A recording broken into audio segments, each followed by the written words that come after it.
para poder trabajar en lo que nos da sentido en la vida, ha ido modificándose. Y entre esas modificaciones nace, ejemplo, lo que tú mencionaste, que era Doroquiro, que era un restaurante en donde intentamos como incorporar conceptos también culturales del ámbito del cine para poder sobrevivir una temporada. Y logró su objetivo porque Doroquiro colaboró también a que Dios no muriera en su tiempo cuando ya fue la decadencia total del videoclub y ayudó para esa adaptación a lo que hoy día es que es un cine como tal, y también colaboró y han ido colaborando todos como un sistema de organizaciones que nacen desde OS, entre ellos está Ojalata Articultura, que es un centro cultural, entre ellos también está la Fundación de OS, que nace hace 2 años, y que van generando por sí solas actividades que tienen cada una sus misiones, pero que también colaboran a que ninguna de estas organizaciones muera, porque como ya lo mencioné y como es sabido por todos, vivir de cultura es prácticamente imposible. Entonces hay que buscar hacer magia prácticamente para poder dedicarse a eso. Entonces, ¿nos podrías decir que, según tu perspectiva, ya el videoclub no funciona propiamente tal? Ya no está ese concepto ni como venta de películas, o aún queda ese atisbo romántico que persiste. Sí, no, el videoclub sigue. Y de hecho, una de las cosas que estoy yo en lo personal comprometido es que el videoclub no va a morir hasta que Dios muera. Aunque, ejemplo, Buenísima. esté el cine, aunque exista otra cosa, el videoclub, aunque no se arrienden películas y estén ahí solamente para ir a ver, el videoclub va a continuar hasta el último día que exista la marca Dios. Y eso tiene que ver con el tema también que estamos en este mes y que está basado también en todas estas conversaciones, que es el patrimonio. Porque uno de repente no logra a lo mejor como captar o lo magnifica el significado de patrimonio, pero el patrimonio tiene que ver también con la concepción que tenemos todos respecto a algo y qué valor le damos a ese algo. Y siento que así como para muchos el Cine O'Higgins es un patrimonio porque para generaciones ha significado Su primera visita al cine, de hecho, para muchos. experiencias, sí, experiencias y compartir emociones. El videoclub también para mí es un patrimonio en el concepto, y también existen lugares acá que hoy día no existen, que no están, que existían, perdón, hoy día no están, como no sé, el Videoclub Galaxia, el Hollywood, donde muchos también fuimos cuando pequeños con la familia y se fueron creando vínculos con el cine, con espacios, y siento que es importante como rememorar y también poner en valor estas formas de interactuar y de interactuar incluso con los productos que son relacionados con el arte. Es muy diferente tratar una película desde una plataforma streaming a tratarla de forma física. De hecho, Sí. el visitar un lugar, coger la película, verla, tocarla, hablar con el que está al lado sobre si te gustó o no te gustó, es diferente a entrar a una plataforma, buscarla, ver los reviews si tiene alto o bajo review, ver un comentario digital. O sea, en realidad todo eso, y no solamente lo hablo desde el videoclub, sino que en general toda la experiencia que tiene que ver con el contacto humano, y sobre todo en esta época que estamos como puestos en una situación muy extrema, en donde se empieza a valorar quizás mucho más de lo que se valoró en su momento, en últimas décadas sobre todo, el contacto humano. Esos son como los rituales que tenemos que intentar mantener y no olvidarnos, porque es parte también de lo que nos hace humanos. De hecho, para mí fue bastante traumático, por ejemplo, cuando ya estaba Blockbuster instalado y en la carátula de la película no venía las imágenes de la película y uno tenía que conformarse con esta carátula blanca porque nos formamos, ¿cierto? Disfrutando incluso de leer, de ver esa portada que de a poco también se fue perdiendo, así que se valora que tú nos digas ahora, ¿cierto? Que efectivamente se va a mantener de Oz como videoclub también. Yo creo que para muchos que somos románticos y nos gustan las cosas clásicas, obviamente lo valoramos demasiado. Pero antes, así como una semana antes que pasara todo esto acá en Chile, como a comienzos de marzo, estábamos transformando un sector del DOS para que las películas que estaban antes, que se habían sacado por el cine, volvieran. Entonces, bueno, y con esto que pasó quedó como en pausa, pero la idea era como transformar un espacio exclusivo para el videoclub, para rememorar eso, lo que estábamos hablando recién. Buenísima. ¿Y tu relación personal con el cine? Si tú eras un espectador fanático del cine o viste ahí el chispazo, el insight, dijiste, no, acá en Chillán un cine es lo que está haciendo falta. Bueno, lo mismo que mencioné hace un rato, que en realidad nosotros llegamos al tema del cine por un tema de adaptabilidad, hoy, porque a mí, o sea, el cine me refiero como un espacio de exhibición, no el arte del cine. En realidad, mi cercanía con el cine tiene que ver, como yo creo la mayoría de las personas, es y en mi valorizarlo porque me permite poder establecer como una relación más directa con las personas. Y eso lo menciono porque muchas veces también, bueno, y el arte también sirve para eso, si en realidad cuando uno habla del cine, en realidad uno tiene que extrapolarlo a todas las aristas del arte. En realidad es una forma de comunicarse y para quienes, en mi caso, somos menos o tenemos menos habilidades quizás sociales para poder comunicarse con mayor facilidad con otras personas, el arte es una herramienta pero potente. Yo creo que sin el arte, sin ese mecanismo, muchos estaríamos quizás siendo más infelices. El arte te hace más feliz. Eh, Eso, y bueno, y como te Bueno, decía, como yo no soy crítico de cine, ni un especialista como hay gente que trabaja en el OS, que sí lo es. El de OS tiene ese sello, el sello del ser una... De hecho, si uno le gusta harto el cine y empieza a ver las organizaciones que trabajan en torno al cine, como las otras salas que hay en ciudades, salas importantes, o personas que trabajan en temas de formación, el de OS tiene la característica de que nace desde como los aficionados y sigue manteniendo ese sello. Más allá si existe gente que es experta dentro, pero la idea es que tenga esa mirada, donde nosotros no lo criticamos, por ejemplo, como en otras organizaciones quizás, o otras miradas, quienes ven películas muy superficiales, o porque para nosotros también tiene que ver con cultura. Con qué es lo que valoro yo de las obras.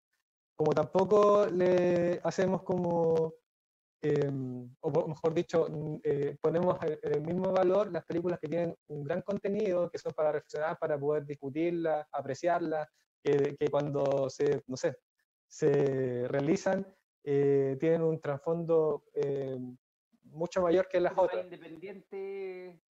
Sí, entonces, para nosotros es importante que se pongan en valor todas las obras y que también entendamos que depende también de, entre comillas, que también no sé si acuñar ese término, pero del capital cultural que cada uno tenga, no se puede entender un poco más, uno va a tener ciertas valorizaciones para ciertas obras, pero que en realidad lo importante para nosotros es que las personas puedan ir, tener un aprendizaje, conocer, experimentar, para que pueda aumentar sus gustos. No que un gusto esté mal, sino que uno aumenta los gustos. Yo en lo personal me gusta el cine independiente, el cine más freak, como también el cine más tonto y estúpido que me hace olvidarme, no sé, de problemas. Lo valoro de la misma forma. Eh, y siento que es como uno de los roles que tiene el de Oz, tanto en el cine como también en las otras aristas culturales y artísticas que trabajamos, con Ojalata, por ejemplo, que también tiene el mismo sello, o como la Fundación, que tiene otra misión, pero que también tiene ese espíritu. Perfecto, yo más adelante igual te voy a llevar un poquito por ese lado. En relación a los gustos, Sixto, por ahí nos contó, ¿cierto?, un pajarito que no se sabía mucho de tus películas favoritas, pero que al parecer Uh -huh. estaba por ahí Star Wars, estaba por ahí Volver al Futuro y Rocky. Si tuvieses que eliminar una de esas tres sagas, o si tuvieras que quedarte con una, ¿con cuál te quedas y por qué? O sea, si me tengo que quedar con una, yo ya lo pensaba hartas veces, Volver a Futuro. Esa es mi película o saga favorita. Y esa lo descubrí, bueno, igual cuando tenía el de 2 ya, porque antes no lo había reflexionado. Y este ejercicio yo creo que lo han hecho varios, ¿no? Así que no va a ser algo novedoso, pero lo voy a comentar igual. Me preguntaron un día, ¿con qué película me quedaría? ¿Cuál es tu película favorita? Y yo hice el ejercicio de, ya, chuta, ¿con qué película me quedo? Si voy en un barco, ese barco naufraga y llego a una isla donde lo único que tengo es esa película y voy a compartir con esa película y obviamente un reproductor. Y voy a compartir con esa película toda la vida. ¿Con cuál me quedo? Y no lo pensé dos veces y era Volver al Futuro. Así que descubrí que ese era mi film favorito. Y lo veo cada vez que aparece no sé, en la televisión. Y de la otra que tú nombraste, no sé si será mi favorita, yo las valoro harto, sí, las valoro un montón, pero no sé si son mi favorita en realidad, no sé si están dentro de las favoritas, pero no sé si están dentro de las tres Entonces más nuestro favoritas. informante estaba en lo cierto con Volver al Futuro, con la otra como que Sí, no le apuntó tanto. sí, no, sí, Y en igual relación son... a las películas de Carpenter, ¿cuál es la favorita? Porque también nos dijeron que a veces que ese director era uno que también te gustaba mucho. Hay una que recuerdo harto porque la vi cuando era niño en realidad, y la recomiendo harto porque no mucha gente la conoce. Obviamente los efectos eran muy malos por la época, pero la historia me gustó bastante, que era, a ver si la recuerdo, se llama... Oh, se me olvidó el nombre. Tengo problemas de memoria. O sea, me imagino que no es Eh, la cosa, porque esa incluso no, no, no, no, no, no. había hasta un remake en Netflix de esa cosa muy malo. No. Se me olvidó, pero algo del anticristo. Ya. Porque también tiene una de los vampiros, ¿cierto? Que creo que Sí, donde no. participaba Bon Jovi en esa película. Sí, no, pero esa película yo la encontré, no me gustó. Esa del 2001 aproximadamente, la que dices tú. Que Eh, no tengo la cosa, Escape de Nueva York, La Niebla, Rescate del Barrio no, sí, Chino. es de como el 70, del 70 tiene que ser, comienzo de los 80. Mm, mm, mm, mm. No, no me acuerdo del título. Ya, lo vamos a dejar por ahí, pero era efectivo que Carpenter era Príncipe uno de de las los directores. Tinieblas. Parece que era Príncipe de las Príncipe de las Tinieblas. Tinieblas. Sí, parece que Ah, es esa. ya, perfecto. Sergio Hernández es un poeta chilenense que por Elgar, Hugo, otro amigo, y yo personalmente es muy admirado. De hecho, lo consideramos nuestro maestro, fuimos alumnos de él, nos reconocemos discípulos de su poesía, y en uno de sus versos dice, me persigue Chillán. Ya, esto mismo se lo preguntamos a Luca la sesión pasada. ¿Cómo se relaciona Sixto con Chillán? ¿Te persigue Chillán? ¿Es un lugar que casualmente te tocó vivir? Eh, o sea, eh, no, por lo menos para mí es una ciudad que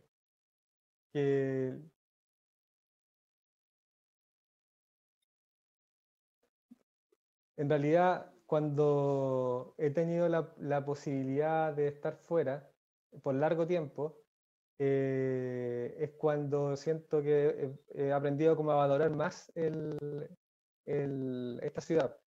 Eh, He estado 2 veces fuera, no por mucho, pero sí podría decir que me tocó vivir un corto periodo afuera y, y es cuando uno valora como la posibilidad de la cercanía y del poder trabajar con personas que pueden comprender quizás la concepción que uno tiene de cómo uno ve la vida y cómo uno puede hacer cosas para poder mejorar aquello.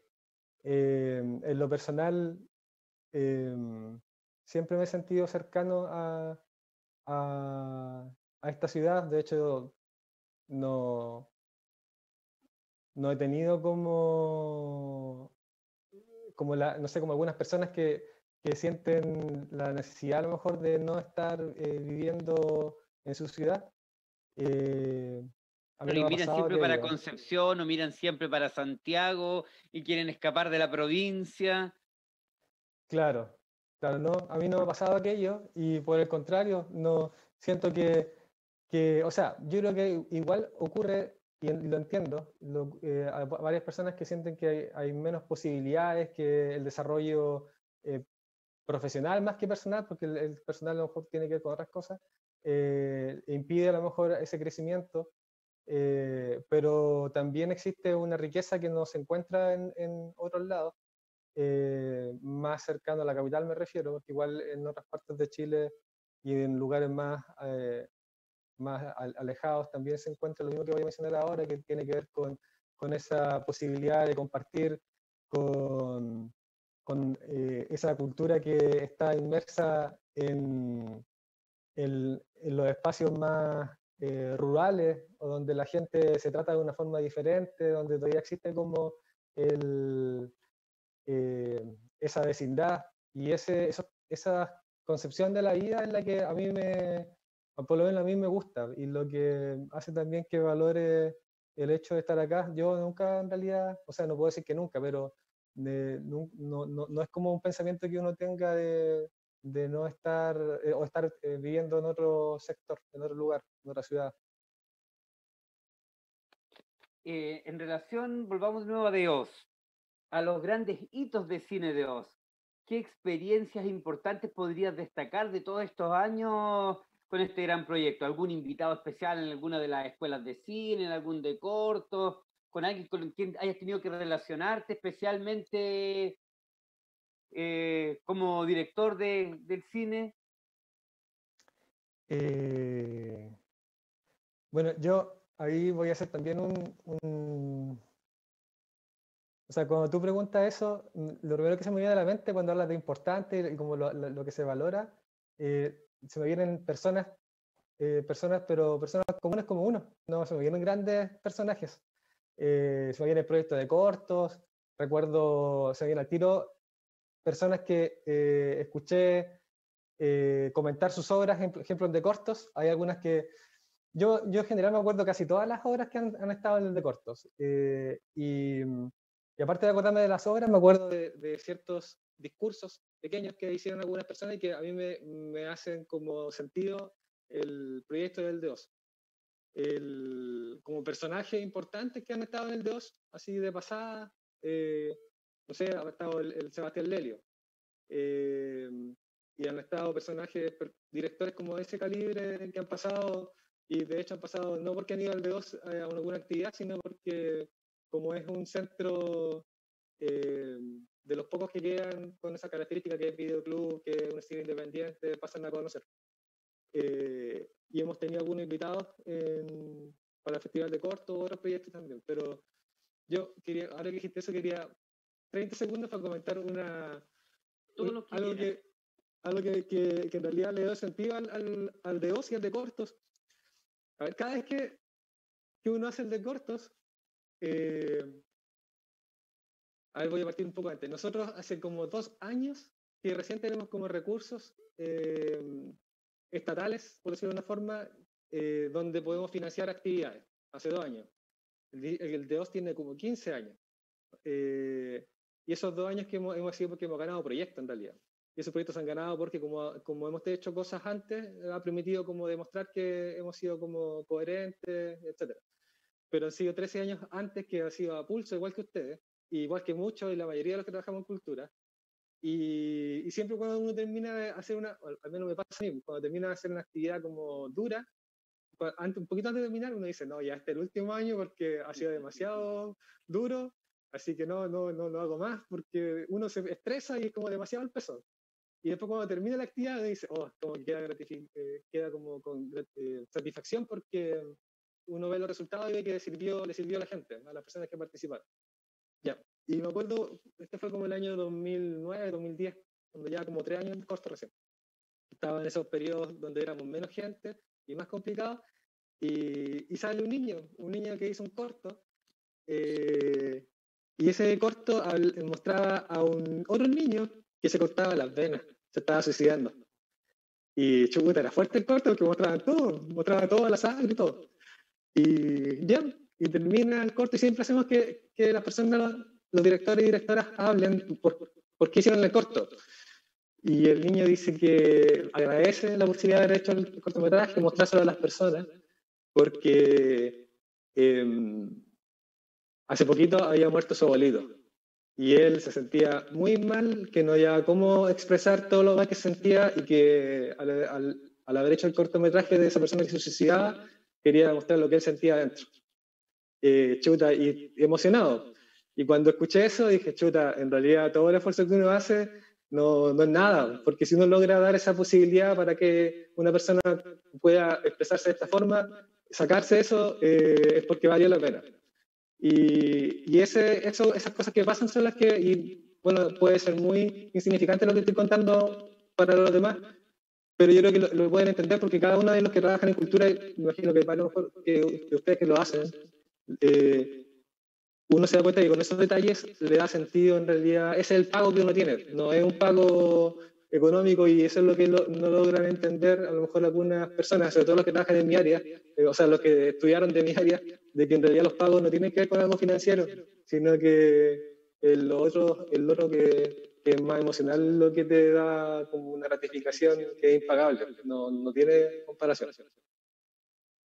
Excelente. No, mira, yo coincido, Sixto, en el hecho de una de las cosas que valoramos los que desde tiempo, ¿cierto?, visitamos de Oz, es el factor humano, efectivamente. A mí que me tocó vivir la experiencia de la escuela de cine, uno veía que Sixto estaba ahí también. El valor humano de los profes, la buena onda siempre de las personas que te atienden.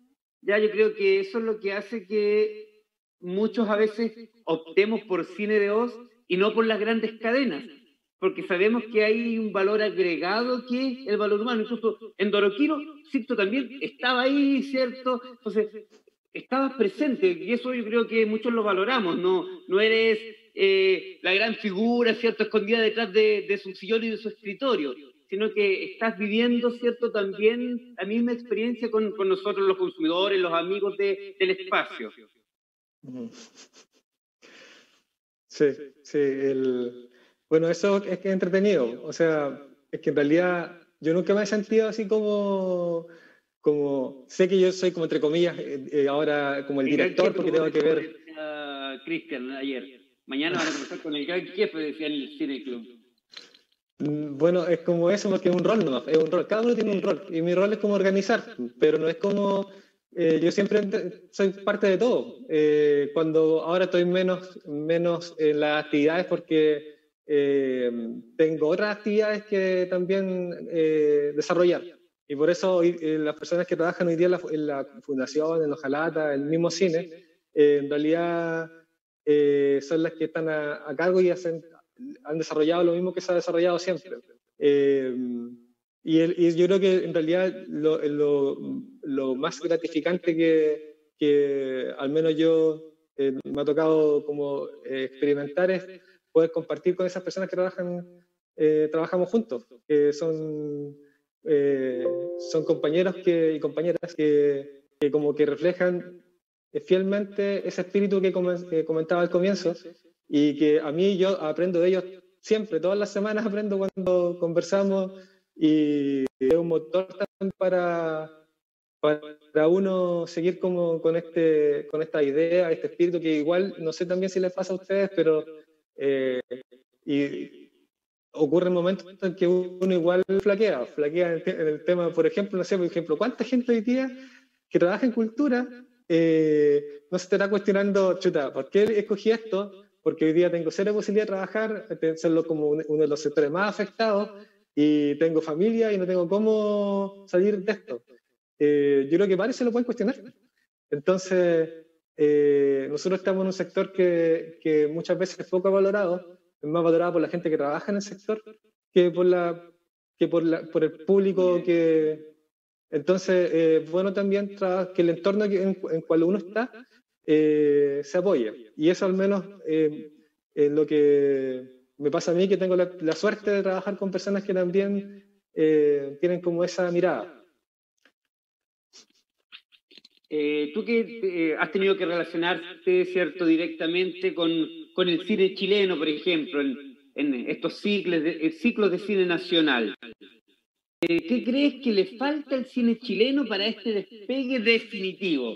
Más allá, ¿cierto?, de la historia de un oso, más allá de la mujer fantástica, más allá de lo internacional que puede hacer la carrera de Pablo Larraín hoy en día, porque tiene muchas lucas, ¿cierto?, en su proyecto de fábula. ¿Qué podría faltarle al cine chileno para despegar? Bueno, igual el tema es súper grande. Es grande y depende también de la mirada de cada quien. Porque lo menciono porque, claro, ahí se dieron ejemplos de personas que obtuvieron premios internacionales y que lo posicionaron al cine nacional en un estándar de calidad, entre comillas. Y eso trajo consigo que existiera mayor interés del público para poder ver la película de ese director y ver la película en sí la que gana. Pero eso no quiere decir que sea... Bueno, en realidad no. La pregunta es, ¿qué significa para nosotros despegar? ¿O qué significa para nosotros tener éxito? Porque, y ahí, por eso digo que era grande la discusión, porque está la mirada de que una película o el cine nacional, a través de sus realizadores, se engrandecen porque obtienen grandes premios o obtienen premios o son reconocidos. Ese es un tema, pero otro tema es que el cine nacional es reconocido porque los públicos lo reconocen, y los públicos lo reconocen porque o visualizan sus películas en las plataformas de streaming o porque compran tickets para ir a los cines. Entonces tenemos dos discusiones ahí. Y yo siento que para estas discusiones lo que vale es como los datos duros. Y los datos duros nos va a mostrar que, y también uno puede tener como análisis más para el lado que uno quiera como llevar la conversación, porque uno podría decir, bueno, el cine chileno desde hace 20 años que ha tenido una explosión en cuanto a su producción. Y desde antes, no sé, en los 90 que habían 5 películas, de entre 5 y 10 películas máximo al año, hoy día llegamos a 40 producciones al año. Entonces Chuta dice, no, el cine chileno sí ha crecido, sí tiene como un alza en su producción y por ende hay un mayor mercado, mayor gente trabajando, y si existe eso es porque también tiene que haber un mercado que lo esté consumiendo. Por otro lado, también podemos, por los indicadores que tú dijiste, las películas hoy en día, las nacionales, yo creo que al menos, así está el dato duro, pero así recordando las películas que han salido los últimos, no sé, 5 años, yo creo que al menos entre 2 a 3 películas al año chilenas están en festivales importantes. Incluso el último año creo que han sido unas 5 y han ganado premios súper importantes también. Entonces, sí, un tema puntual es que el cine chileno en los últimos 5 años se ha posicionado dentro del circuito de festivales y por ende dentro del circuito de la industria fuertemente. Y eso quiere decir también que disculpe si me pongo un poco más técnico con esto, pero eso quiere decir también que hay un interés o va a haber un interés de distribuidoras para poder comprar sus películas y los mercados no van a ser los mercados que el nacional latinoamericano, sino que esas películas más bien van a plataformas o van a mercados europeos o directamente cuando son documentales a televisión de también mercados europeos. Pero yo siento que la pregunta tiene que también como bajar un poco y lo complejo ahora yo creo es cómo convencer, por ejemplo, al público más joven, al consumidor no especializado en ver cine chileno y no, ¿cierto?, dejarse llevar el tiro por la carátula de Marvel, por el último Rápido Furioso 15, ¿cierto?, y dejar de lado nuestras producciones nacionales. ¿Cómo a ellos los convencemos? Sí, y por eso dije... Estos premios en el letrero. Sí, por eso dije justo ahí que ahora hay que bajar la conversación y llevarlo al plano real. El plano real son la gente, el que compra el ticket. El que compra el ticket y el que dice y el que valora la película de acuerdo a su gusto. Entonces ahí ya, y por eso larga la conversación, porque ya tenemos los datos que dije ahora que podría dar que el cine chileno es exitoso, entre comillas, y lo que vamos a hablar ahora, que es donde nos dicen que en realidad los datos, que la gente no prefiere el cine chileno, y que la gente cuando tiene que optar por películas nacionales, no las prefiere y va a preferir una película que tenga otro género, otra dinámica, otro ritmo. Entonces el cuestionamiento es si el cine chileno, y no solo el chileno, sino que aquí hablamos del cine latinoamericano, porque todos en Latinoamérica tienen como unos problemas similares. En realidad, la palabra no es problema, es un enfoque, tiene enfoques similares, que no es un problema. Y no es un problema porque en realidad el cine sí es consumido, pero por un público más reducido, que tiene unos gustos más afines a ese cine que se realiza.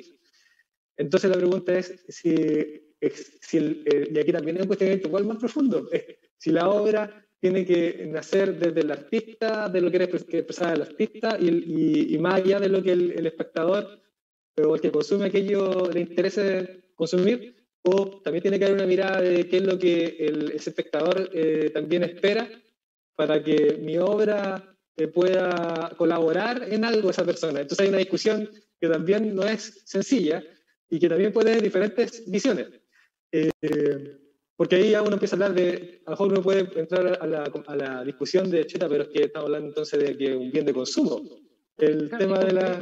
equilibrar sí. la calidad con el éxito, porque por ejemplo yo en lo personal no gusto de ninguna de las que pena, ni tu vida, ni tu boda, ni tu familia, ni mucho menos, pero me consta que fueron muy exitosas en cuanto a taquilla. Claro. No ha sido otras, ¿cierto? Sí. Que son más del gusto de quien nos gusta un poquito más de contenido, por ejemplo. Sí.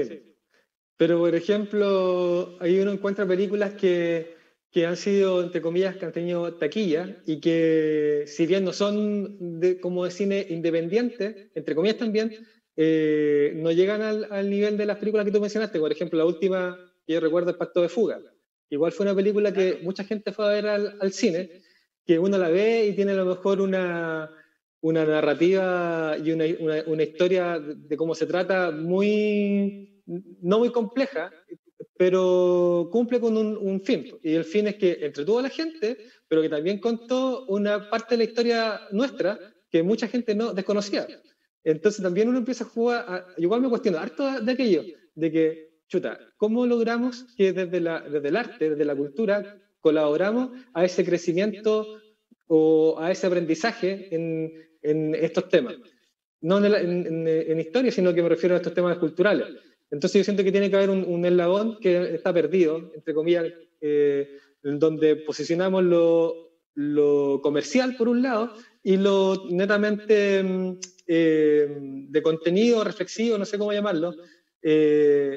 ¿Cómo hacemos ese nexo? Entonces siento que tiene que haber obras en donde tienen que ir dándose paso en base a procesos para que las personas puedan ir gustando de mejor forma esos extremos de cine. Porque también pasa al lado contrario, lo que decía hace un rato atrás, el no valorizar quizás esas películas bien tontas para un cierto grupo, también es como genera como un conflicto, porque muchas veces las películas tontas logran solamente distender, y a lo mejor ese es su fin, y no tendría por qué estar mal que ese sea su fin. Entonces, por eso siento que muchas veces dentro de este rubro, de esta área, existe como los extremos, y los extremos también complican. ¿Qué te pasa con el cine de Pablo Larraín? Porque he escuchado en redes sociales que, si bien ha sido muy exitoso, yo en lo personal, por ejemplo, creo que El Club desplazó a Machuca como mi película chilena favorita. Y ahora Emma también creo que fue una excelente producción. Pero algunos dicen que es un director que trabaja desde los privilegios, que tiene las lucas y que por eso ha logrado hacer producciones interesantes. ¿Qué te pasa a ti con Larraín? O sea, en general, a mí el cine de Larraín me han gustado, no todas. A mí, y ya he empezado aquí a hablar de gustos personales, porque claro, yo veo Emma y Emma encuentro un film que está bien hecho, pero no me generó atracción. Siento que una obra tiene que, por eso digo personal, porque yo conozco amigos que le encantó. Yo, cuando la película no me atrapa a los 20, 30 minutos y pierde interés, es como que la película no para mí pasó como desapercibida. No ha sido otras películas como El Club, como tú mencionas. Entonces, bien dispara al menos en las obras que ha hecho Larraín, entendiendo que todas sus películas son buenas desde la perspectiva de la realización. Y también siento que eso mismo ocurre con los espectadores. Hay películas de Larraín que son más valoradas por el público que otras. Por ejemplo, la misma Emma fue una película que hoy día ha sido visualizada mucho por Onda Media. Creo que tiene más de 30.000 visitas, visualizaciones. Creo, no estoy seguro, pero hace un par de semanas era eso. Pero en las salas de cine fue un fiasco, ¿no? La gente, fue muy poca gente, y la gente que fue a ver al cine salía más decepcionada que con la película, como hablando bien de la película. Pero también tiene que ver con lo que hablamos también hace un rato, con el tipo de público. Yo creo que hay películas como esta, como Emma, que fue también realizada para un público específico, y no como otras que son más masivas, que son más de un gusto más popular. Y eso, bueno, en todo caso, yo creo que Larraín, con su productora Fábula, es la empresa más grande que hay en Chile, la empresa que tiene mejores proyectos a nivel internacional, tiene creo que el año pasado fue, o hace un poquito más, su productora también instalada en Estados Unidos para hacer allá sus contactos y trabajos y alianzas para poder producir allá en Estados Unidos. Entonces, en realidad es como que está a un nivel diferente. Yo creo que la Fábula, que se llama la productora, está a un nivel, a un estándar por sobre el latinoamericano, y por eso también tiene los resultados que tiene. Entonces también es como tiene que ser cuidadoso con esto de que se produce de esta exclusividad, o de la mirada que tiene, o de donde viene también Larraín, porque yo recuerdo también cuando recién abrí el de Oz, en el 2006, ahí llegó la primera película de Larraín, me acuerdo, que era Fuga. Y yo también recuerdo que esa película... Como para una o dos preguntitas, queremos, ¿cierto?, agradecer a quienes nos están acompañando en la transmisión de hoy. Aproximadamente 120 personas nos acompañan a través de la plataforma Radio TV Contexto, desde Colombia, Argentina, Chile y Estados Unidos. Y acá en el conversatorio, ¿cierto?, desde Colombia, Angie Rodríguez, ¿cierto?, y desde Chile, Diana de la Fuente, quien están siguiendo, ¿cierto?, nuestra conversación con Sixto Valdés. Sixto, muchos fuimos hace poquito protagonistas de las marchas de octubre, y nos tocó observar con admiración y alegría cómo en las puertas de Cine de Oz estaba el personal haciéndose parte de las justas demandas sociales, cómo nos saludaban cuando uno pasaba y les hacía con la mano y estaban ahí, ¿cierto?, de alguna u otra forma empatizando con el pueblo en la calle. ¿Cómo le ha tocado a De Oz vivir tanto sea el estallido social como ahora la pandemia? ¿Y cómo en lo personal Sixto Valdés ha enfrentado estas dos contingencias nacionales?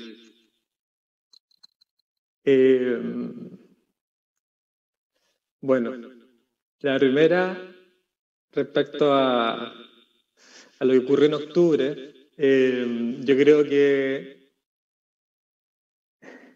es un tema que nos afecta a todos, y más allá de la posición que uno tenga, creo que era importante tener una postura. No era momento de que existieran grises, porque los grises han existido de las últimas décadas, y cuando las cosas están mal, por más que me quieran hablar de las cifras macroeconómicas y cómo el país ha ido disminuyendo la pobreza, que son datos reales, existen desigualdades que no tienen que ver con la macroeconomía, sino que tienen que ver con temas éticos en el momento de legislar. Y ahí vamos a entrar a hablar, no sé, por algo tan básico como el tema del agua, que para algunas zonas no es un derecho, y etcétera. No vamos a entrar a discutir eso, pero como era el momento sentíamos nosotros de que había que tener una postura, De Oz tuvo una postura. y fue conversada antes con toda la gente que trabajaba, porque también tenía implicancia. Implicancia, porque nosotros hicimos, ¿qué fue lo que hicimos? Cuando teníamos que parar, paramos, si teníamos que ir a marchar, marchamos, y lo hicimos siempre como empresa, entre comillas. Entonces teníamos una postura como organización, teníamos que estar todos de acuerdo, no podíamos que alguien no estuviera de acuerdo con aquello, porque igual era transgredir a esa persona. Y lo segundo, ver las consecuencias. Las consecuencias eran que nosotros, como mencionaba, los últimos 2 años hemos estado en realidad trabajando a través de proyectos que son estatales y que de alguna forma igual tiene implicancia con el gobierno. Si bien no directamente, porque sentimos también que los proyectos no nos dan los proyectos, sino que nos ganamos los proyectos. Pero sí hay un tema también que uno no sabe qué implicancia puede tener el hecho de no estar apoyando a un gobierno específico. Entonces lo conversamos y dijimos, bueno, estas son las consecuencias, podría ser que a lo mejor nos ganamos más fondos y eso implica que el DEOS no tendría recursos y cerramos. Esa es lo peor que podría pasar. Y yo en lo personal sentía que valía la pena parar, decir lo que pensábamos y aun cuando tuviésemos la consecuencia que tuviéramos, intentando apelar también que en realidad del otro lado existía como conciencia y criterio para no hacer aquello, de a lo mejor quitar fondos aun cuando nuestros proyectos pudiesen ser buenos. Y yo creo que lo más valorable como equipo fue eso, de que en realidad estuvimos como siempre con esa postura. Y fue gratificante. Y lo segundo con el tema del COVID fue un poco más complejo en el sentido de que ya no es algo externo, o sea, sí algo externo, pero me refiero, no es algo que nosotros podemos controlar y que nos afecta a todos. Sí. Entonces ya el hecho de saber que, bueno, y aquí también es algo que lo hemos como discutido internamente con el DEOS, que el DEOS siempre está como al límite de quebrar. Siempre estamos al límite de quebrar porque trabajamos en cultura. Todos los años no sabemos qué vamos a hacer el próximo año. Y siempre pasa algo que, como, no sé, algo, el universo, no sé. ¿Un golpe de suerte de Lucho Jara? Claro, que nos colabora. No sé, en su momento fue Dorotiro, y así las cosas que han ido apareciendo, que van apareciendo de repente. Y en su momento, cuando ya Dorotiro también había que cerrarlo, aparecen estos proyectos que nos ganamos y nos dan como recursos para mantener. Y tuvimos la suerte de que este año teníamos fondos de proyectos que podían financiar ciertas cosas, no todo, pero ciertas cosas. Entonces, claro, cierra la posibilidad o sea, el hecho de que tener que cerrar DEOS es un golpe fuerte porque ya no tenemos ingresos y tenemos que pagar costos fijos que no están financiados por nada, pero al menos las personas la mayoría, no todas, estaban en base a proyectos, entonces podíamos mantener como las personas trabajando. Y también llegamos al acuerdo de que se iban a mantener todas las personas aun cuando pasara lo que pasara con esos fondos. Y el acuerdo personal también fue que al menos de aquí a fin de año, si había que no se podía ir nadie del DEOS, y que si había alguna posibilidad de que se fuera alguien, teníamos que ir como entre todos colaborando para que todos continuáramos, y si ya no podíamos hacer eso, porque el DEOS no tenía justificación de existir, ¿no? Que en otras circunstancias uno podría decir, chuta, ya no tenemos cómo pagar, lo sentimos, no puede seguir con nosotros. Pero en estas circunstancias del COVID, si no podíamos hacer eso, en realidad el DEOS no puede existir y el DEOS tiene que cerrar. Y esa fue como la postura. Y también de alguna forma para sentirnos apoyados de que si estamos todos en una, tenemos que mantenernos hasta el final en eso. Se nos pasó el tiempo volando, ya estamos, ¿cierto?, a puerta de los 60 minutos de conversación. Se te agradece enormemente, Sixto, que haya tenido la voluntad de aceptar al tiro, ¿cierto?, cuando te invitamos a nuestro conversatorio, y especialmente, ¿cierto?, que te hayas explayado con nosotros, que nos hayas contado de tus proyectos. Te agradecemos por Cine DEOS, que es un tremendo aporte para toda la comunidad, ¿cierto?, y los dejamos invitados para nuestro próximo conversatorio. Así que esperamos que te vaya súper bien, Sixto, y de nuevo gracias por acompañarnos en este programa. Gracias por invitarme, un saludo a todas y todos. Los dejamos, ¿cierto?, con No me digas que no, de los malditos Supercasó, y nos vemos el viernes a las 21 horas con Peyuco Villagra para un nuevo ciclo de Desde el Origen. Adiós, nos estamos viendo. Chao, chao, chao.